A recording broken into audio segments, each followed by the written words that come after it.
ये लहजे देवदार की एक दरख्त की कहानी। हिमालय के ठंडी और बर्फीली वादियों में जहाँ बादल पहाड़ों को छूकर गुजरते हैं।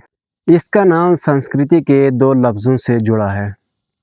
एक है देवा यानी गॉड, दूसरा है दाड़ू यानी वुड। इसीलिए देवदार का मतलब है वुड ऑफ द गॉड। एक बहुत पुराना और बड़ा देवदार का दरख्त खड़ा था। इसका नाम देव था।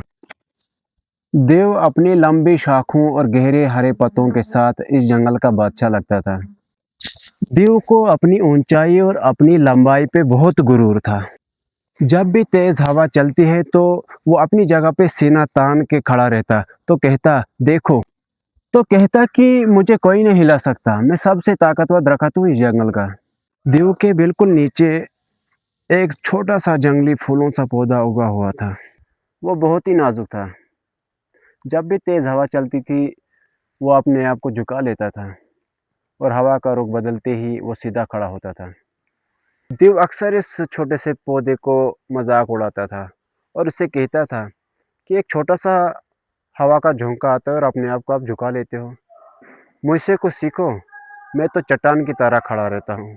छोटे पौधे ने मुस्कुराकर कहा, देव भाई, हर जगह ताकत काम नहीं आती है, कभी कभी झुक जाना भी समझदारी होती है। देव ने इसकी बात पर जोर जोर से हंसा और इसकी बात को अनसुना कर दिया। एक रात पहाड़ों पर एक होलनाक बर्फीला तूफान आया। इतनी तेज हवा थी कि बड़े बड़े पत्थर भी अपनी जगह हिल रहे थे। बिजली कड़कने लगी थी। बर्फ की भारी चादर सब कुछ ढकने लगी थी। छोटे पौधे ने जब देखा कि एक तेज हवा की आंधी आ रही है तो उसने अपने आप को जमीन की तरफ झुका लिया।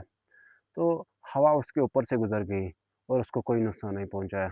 वो अपनी अकड़ के साथ डट कर खड़ा रहा।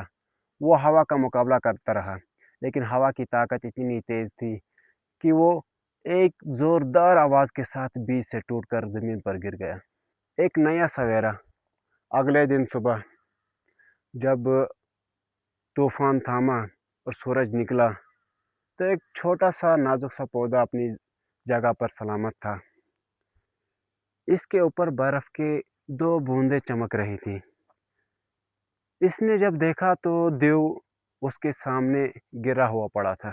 देव के बचे हुए शाखों से धीरे से आवाज आई कि तुम सच कह रहे थे दोस्त। तुम सच कह रहे थे दोस्त। जो वक्त के साथ झुकना नहीं जानता वो एक दिन टूट जाता है। मेरा गुरूर ही मेरी तबाही है। इस कहानी का सबक यही है। ये कहानी हमें सिखाती है गुरूर और ज़रूरत हमेशा नुकसान पहुंचाती है। हालात के मुताबिक खुद को ढालना सीखो।